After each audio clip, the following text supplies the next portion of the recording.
Hello mga kaparmlat, nandito po tayo ngayon sa Santa Elena, Camarines Norte, kung saan meron po tayong 5 hectares na tabing cemented road na property na flatland at overlooking pa po sa dagat. And ang estimated frontage po nito nasa more or less 150 to 200 meters po. Ayan. At kung makikita nyo, overlooking po yan. Yan, tinuturo ko yan po yung dagat. Ayan. Tapos, flatland na slightly hilly siya ng konti. Ayan. Banayad lang. Ayan na po yung dagat. Ayan. Overlooking siya sa dagat.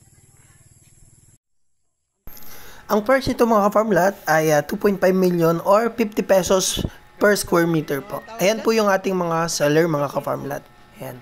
Buhay pa po ang mga nakapangalan sa titulo. Ayan.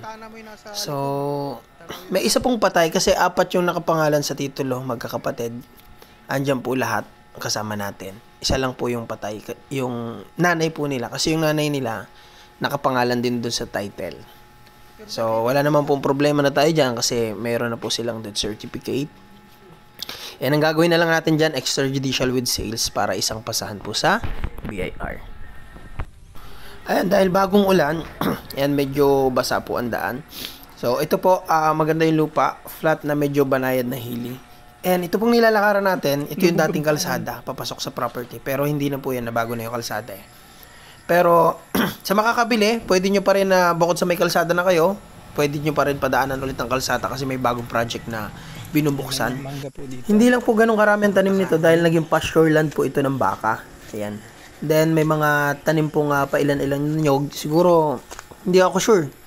Parang narinig ko, 500 puno. Ngayon, maganda naman po yung location yan kasi overlooking po. Yun nga, kanina, Tanawan Dagat. Tapos may overlooking mountain view. And yung kapitan po ng barangay, may bahay dito. Ayan yung overlooking mountain view. So, depende na lang sa pag-uusap kung isasama nyo na sa bilihan or gigibain na lang. Kausap naman na namin yung kapitan dyan na wala naman sa kanyang problema. Ayan po yung bahay ni Kap. Sa mga interested, at least po, kung gusto nyong may ready na bahay na, pwede na yan. Bayaran nyo na lang. Kung ayaw nyo naman, ay di gigibain na lang. Ayan. So, labas naman po tayo sa usap doon kasi nag-usap na po kami dyan ng seller tsaka yung ano po, yung sa bahay, aalis sila. Pero kung gusto naman ng buyer, eh wala naman problema. Pwede namang ipagbili ni Kap. Ayan po si Kap, yung nakasombrero. Hindi naman kayo malungkot tayo na aalis na kayo dito. Hindi naman po. Narayan lang pala eh, katabi. Kaya lang pala yan. Nabili ko rin po yan dito sa Gumaka. Yung Kanyada. Kaya regular ba ang anihan po dito? May mga naani na po ba dito? Meron na po yan. Yung mga... Nakailang harvest tayo ng nyog? Ay, hindi naman pare-pare. Minsan ay mahigit lang 600. Mayroon ang pagka minsan ay mabungay. 1-2, ganyan. 600 pieces po. Mga... Yung mangga po, mga regular na po ba ang harvest? Hindi naman. Ay, yun naman po, ano, wala nang nabili kaya napapabayaan ng manlaglag. Manggang kalabaw po yan o ano? Manggang ano? Indian Mingo. Indian mango. Mga Indian mango po pala yan. Sir, kasi may nagpapabunga talaga yan. Sa Bulacan, matuma lang mangga. Matuma lang bentahan. Timpuhan din naman ho kasi yan. Ganyan tiyuhin Kuwedya Hero, namamakyaw sa Batangas. So ayan, nagpicture-picture po habang nag-usap-usap. Ayan mga ka-farmlat. So, si Kap pala may nabiling karatig lang. Kaya hindi naman nag-worry si Kap, yung tenant dyan. Dahil kadikit mismo ng lupa yung lilipatan niya. Kasi kanila rin yung karatig. So ayan, naglalakad na po kami pa uwi. Ayan, mga takaran pa po yung nyug nito. So yun nga, nakaka 600 to 1 to lang yung nyug niya. So konti lang yung nyug niya. Maraming mangga, then yun lang yung advantage ng property. Naging pasture land siya ng baka, and yun nga may source ng bukal, overlooking, and maganda to sa livestock. And dun sa mga ka-farmlat natin na gusto nilang retirement plan, yung may paglilibangan, so marami pa pong space yung property para pagtaniman, yung pasture land nga kung gusto nyong taniman na lang. Ayan po, kung makikita nyo may bukal yan. Nakita ko kanina. Ayan. Ayan, pupunta na po tayo sa labas sa tabing kalsada po. Ayan, para makita nyo yung sakop na tabing kalsada. Ayan mga ka-farm lot, 50 meters mula dito, dun sa pwesto nila, sako pa yan, kabilaan ng konti. Yan, sako po yan. Then itong mga nyugan na to na mabababa pa. Yan, hanggang dun. So yun nga po, ang estimated frontage natin is nasa 150 more or less. Sa tabing cemented road, na ang lupa ay may mga flat, may banayad, overlooking mountain view at overlooking po sa dagat. Ayan po yung dagat. Andito naman po tayo mga ka-farm lot sa bandang baba, sa kabilang dulo ng tabing kalsada.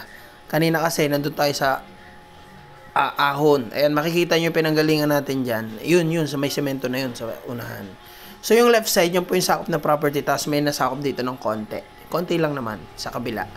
Na pwede nyo pa rin gawing residential yung lagyan ng bahay.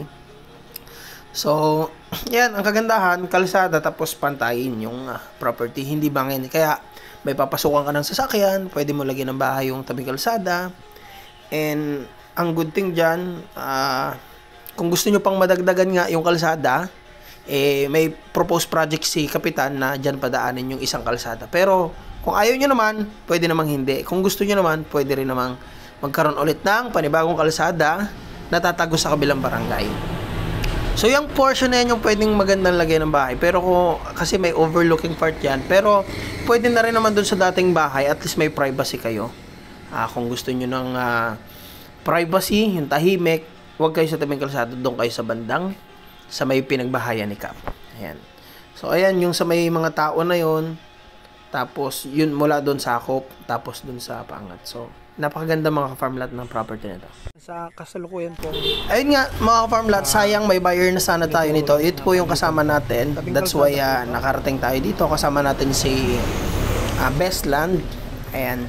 So may buyer na sana tayo. Bibili na sana. Kaya nag-usap-usap na yung seller, yung buyer, yung tenant. Ayan, nag-picture na kami. Yun nga lang mga ka-farm lot, emergency. May sakit kasi yung bibili sana and kailangan magpo-opera. So siguro hindi talaga to para sa kanila. And baka sa mga ka-farm lot nating nanonood, pero bago 'yon, hangad po natin ang kagalingan. So idinadalangin po natin sa Amang Liwanag sa Kalangitan na may likha sa atin, kay Amang Hesus sa Kalangitan at sa lahat po ng mga banal na anghel sa kalangitan, para sa kagalingan ng kanila, ng ating buyer sana dito. So, ayan mga ka-farm lot, baka para sa ito. Ayan, honest review mga ka-farm lot. So far, maganda naman yung structure ng lupa. Overlooking sa dagat, tabing kalsada, may source ng tubig. May farmhouse na kung gusto nyong gamitin. Kung ayaw nyong pag-iba kay Cap, bayaran nyo na lang para kung gusto nyong may titirhan na. Pero kung ayaw nyo naman, gibaan na lang. May certified true copy na rin naman to.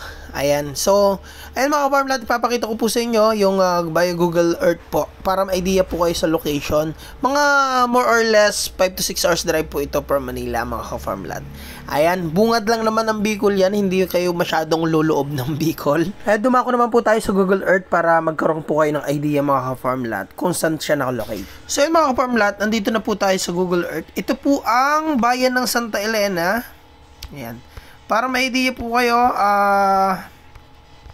ito po ang, ano ba ito? Bakit hindi lumalabas ang Kalawag? Search natin mga ka-farm lot. So, ayun mga ka-farm lot, ito po ang bayan ng Santa Elena. Ano mga bang mayroon sa bayan ng Santa Elena? Check natin. Ayan po ang bayan ng Santa Elena. Oops, yan. Ayan ang bayan. So yung ano po, yung location ng property mga ka-farm lot, hindi tayo masyadong luloob sa bayan kasi ang location po ng property ay dati pong sakop ng Calawag, Quezon. Ito po ang Calawag. Kaya lang meron pong siyam na barangay na nasakop ng Santa Elena. Kaya yung location ngayon is nandun na. So, ayun, kung familiar po kayo at parati kayo nagbabiyahe papuntang Bicol, ito po ang Calawag mga ka-farm lot. Ito pala yung Calawag. Ito po yung Tabugon. Ito pong Tabugon, ito yung way, yung old road po ito going to Bicol. Dati wala to. Dati wala tong kalsada na to. So ito po, lahat ng papuntang Legazpi dito dati nadaan. And ngayon nung nabuksan to, ito na yung dadaan ka na ng Tagkawayan, Del Gallego. Ayan.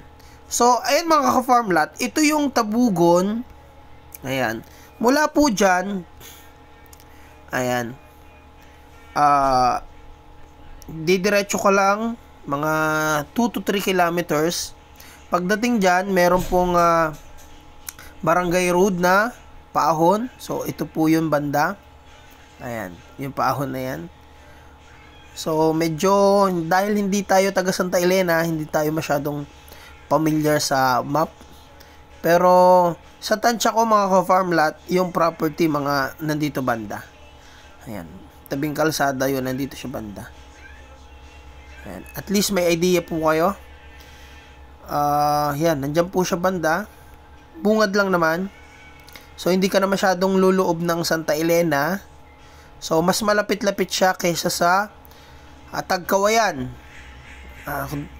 So, familiar naman po ata kayo sa Tagkawayan. So, hindi ka na papasok masyado ng bayan ng lalampas ng Santa Elena, hindi na rin po ng Tagkawayan. So malapit-lapit yung property. Dati siyang sakop ng Calawag, Quezon. Ano po? So at least may idea po kayo. So ayan, so hanggang dito na lang po yung video natin. May nagtatawag. Ayan.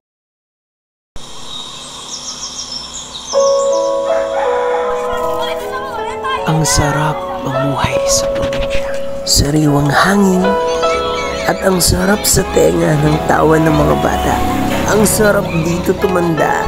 Kaya kung wala ka pang probinsya, handang tumulong ang grupo namin para mahanapan po kayo ng retirement plan. Investment farm, ganun din ang bakasyonan. Kaya tara na, dito sa Quezon Province, habang mura pa ang mga lupa. Kaya sa mga nais pong mag-inquire, ayan po ang ating FB account, Facebook page, WhatsApp and Viber. Para sa susunod, kayo naman po ang maserbisyoan namin. Maraming salamat po.